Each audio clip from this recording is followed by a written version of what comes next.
ఫోటోని కుట్టేద్దాం. నగరంలో సరికొత్తగా ట్రెండ్ అవుతున్న ఎంబ్రాయిడరీ స్టైల్. పూర్తి వివరాలకు చదవండి రేపటి Sakshi Hyderabad edition. Visakha steel plant ప్రైవేటీకరణ దిశగా కుట్రలు జరుగుతున్నాయని ఆరోపించారు వైఎస్ఆర్సీపీ ఎమ్మెల్సీ వరదు కళ్యాణి. ఆ ఆలోచన లేకపోతే సెయిల్లో ఎందుకు విలీనం చేయటం లేదన్నారు. స్టీల్ ప్లాంట్ అభివృద్ధికి 1500 కోట్ల ఆర్థిక సాయం చేయాలని కేంద్రానికి ఏమైనా ప్రతిపాదన ఇచ్చారా లేదా అని ప్రశ్నించారు. ఇద్దరు ఎంపీలున్న కుమారస్వామి భద్రావతి స్టీల్ ప్లాంట్కు 30,000 కోట్లు తెచ్చుకుంటే 31 మంది ఎంపీలున్న ఏపీకి ఎందుకు ఇవ్వరన్నారు వరదు కళ్యాణి. మేము లేదు అని చెప్తుంది అధ్యక్ష. కానీ అక్కడ జరుగుతున్న పరిణామాలు మాత్రం ప్రైవేటీకరణకు అనుకూలంగా అడుగులైతే పడుతున్నాయి అధ్యక్ష. యాక్చువల్గా ఈ మధ్య అందులో 3 బ్లాస్ట్ ఫర్నిస్లు ఉంటాయి. అందులో 2 ఆపేశారు అధ్యక్ష. అందులో ఒకటి మళ్ళీ ఈ మధ్య 10 రోజుల ముందు స్టార్ట్ అయింది, కానీ ఇంకొకటి క్లోజ్ అయిపోయి ఉంది అధ్యక్ష. అలాగే 4 నెలలుగా కాంట్రాక్ట్ కార్మికులకు జీతాలు ఇవ్వట్లేదు అధ్యక్ష. 4,500 మందిని తొలగించడానికి కూడా మన ప్రతిపాదన పెడితే వాళ్ళు పెద్ద యాజిటేషన్ చేస్తే మళ్ళీ ఆపారు అధ్యక్ష. ఇవన్నీ కూడా మరి ప్రైవేటీకరణకు అడుగులే అధ్యక్ష. ఇంకో విషయం ఏంటంటే ప్లాంట్ ఖాతాలో డబ్బులు ఉన్నాయి అధ్యక్ష. ఉన్నా కూడా గత నెలలో రెగ్యులర్ ఉద్యోగులకేమో 50% జీతం ఇచ్చారు. ఈ నెలలో అయితే కేవలం 35% జీతం ఇచ్చారు అధ్యక్ష. అలాగే అలవెన్సులు కూడా కోత విధించేస్తున్నారు. 500 మందికేమో డిప్యుటేషన్ మీద నాగర్నార్ స్టీల్ ప్లాంట్కి పంపించడానికి ప్రతిపాదనలు చేశారు అధ్యక్ష. అలాగే 2,500 మందికి పెర్మనెంట్ కార్మికులకేమో విఆర్ఎస్ ఇచ్చడానికి ప్లాన్ చేస్తున్నారు అధ్యక్ష. అలాగే వాళ్ళు కోరుకుంటున్నారు అధ్యక్ష ఇది సెయిల్లో విలీనం చేయాలి అని. మరి ప్రైవేటైజేషన్కి అడుగులు వేయకపోతే సెయిల్లో ఎందుకు అధ్యక్ష వీళ్ళు విలీనం చేయట్లేదు?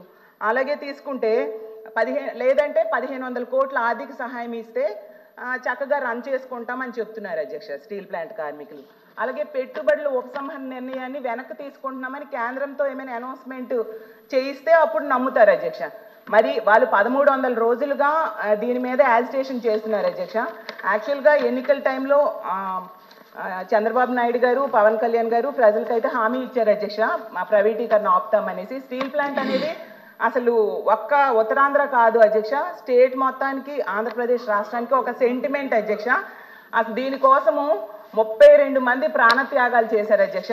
నేను అడుగుతున్నాను, సరే వీళ్ళు లేదు అని చెప్తున్నారు, మరి లేదు అన్నప్పుడు ఈ 1500 కోట్ల ఆర్థిక సహాయం కోసం కేంద్రం దగ్గర ఏమైనా ప్రతిపాదన పెట్టారని అడుగుతున్నాను అధ్యక్ష. అయితే చాలా ఇబ్బందులు ఉన్నాయి, చాలా సమస్యలు ఉన్నాయి. వాళ్ళు పనితనం పెంచుకోవాలి, కార్మికులు కూడా ఇంకా కష్టపడాలి అని చెప్పి తప్పనిసరిగా కేంద్రం కూడా చెప్పింది. మేము మళ్ళీ మాటిస్తున్నాం. ఇది సెయిల్లో కలపడానికి కూడా ప్రయత్నం చేస్తున్నాం.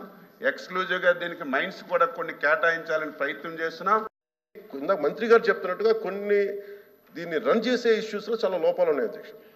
దాన్ని స్కిల్ని ఎన్హాన్స్ చేసుకోవాలి, దాన్ని కొంత పెట్టుబడి కావాలి, దానికి కొంత క్యాప్టివ్ మైన్స్ కావాలి.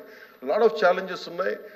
ప్రతిసారి నేను కార్మిక సంఘాలతో కూడా ప్రత్యేకించి ఈ మధ్యన ఒక 4 రోజుల క్రితం కూడా మాట్లాడడం జరిగింది అధ్యక్ష. వాళ్ళు కూర్చోబెట్టి దానికి సంబంధించి మీరు ఒక సమగ్రమైన ఒక కార్యాచరణ ఇవ్వండి మాకు. మీరు వస్తే నేను కేంద్ర ప్రభుత్వం ప్రత్యేకించి నేను కూడా నాకు సంబంధించి నేను కూడా తీసుకెళ్తాను తెలియజేస్తాను. ఇది చాలా సెంటిమెంట్తో కూడుకున్న అంశం అధ్యక్ష. విశాఖ స్టీల్ ప్లాంట్ ఇది ఇంతగా వారు చెప్పినట్టు ఇది ఒక పార్టీకో లేదా ఒక వ్యక్తికో ఒక సంస్థకో సంబంధించింది కాదు అధ్యక్ష. ఇది విశాఖ హక్కు, ఆంధ్రుల హక్కు. ఉమ్మడి రాష్ట్రంలో ఉన్న ఆంధ్రుల తాలూకు హక్కు అధ్యక్ష. 32 మంది ప్రాణత్యాగాలతో అయింది. ఇందాక మంత్రులు మాట్లాడుతున్నప్పుడు 1-2 విషయాన్ని వారు చెప్పడం జరిగింది. భూములు అమ్మేస్తున్నారు అప్పుడు ముఖ్యమంత్రి గారు తీసేద్దారు. దానికి కావాల్సిన నిధులు సేకరించుకోవడానికి ఆ రోజు చెప్తున్న ప్రయత్నాలు అధ్యక్ష. ఈ 6 నెలల కాలంలో విశాఖ స్టీల్ ప్లాంట్ భూముల్ని 2 దఫాలుగా ఉన్న కొన్ని పీసుల్ని ఇప్పటికే ఆప్షన్లోకి నోటిఫికేషన్ ఇచ్చిన సందర్భాన్ని కూడా ఒకసారి గుర్తు చేస్తున్నాను అధ్యక్ష.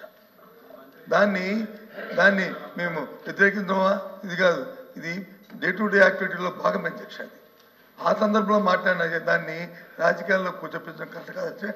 ఏమైనప్పటికీ కూడా ఇది పూర్తిగా కూడా దీన్ని ప్రైవేటైజ్ చేయకుండా ఉంచాలి అధ్యక్ష. ఆ రోజు స్వయాన ప్రధానమంత్రి గారు విశాఖపట్నం సభకు వచ్చినప్పుడు సాక్షాత్తు ఆనాటి ముఖ్యమంత్రి జగన్మోహన్ రెడ్డి గారు మొత్తం సభా సాక్షిగా లక్షలాది మంది ప్రజలు ఉంటుండగా ఆ రోజు విశాఖపట్నం స్టీల్ ప్లాంట్ ప్రైవేటీకరణ చేయడానికి వీలు లేదు, మేము అర్థిస్తున్నాము, ఇది మా తాలూకా ఇది మా సెంటిమెంట్ అని చెప్పి ఆ రోజు ముఖ్యమంత్రి గారి సందర్భాలు కూడా ఒకసారి జ్ఞాపకం చేస్తాను అధ్యక్ష. ఎందుకంటే ఇది అన్ని పార్టీల తాలూకు కమిట్మెంట్ వాళ్ళు తప్ప ఇది ఏ ఒక్కరితోనో అవుతుంది అనుకుంటే మాత్రం పొరపాటు అధ్యక్ష.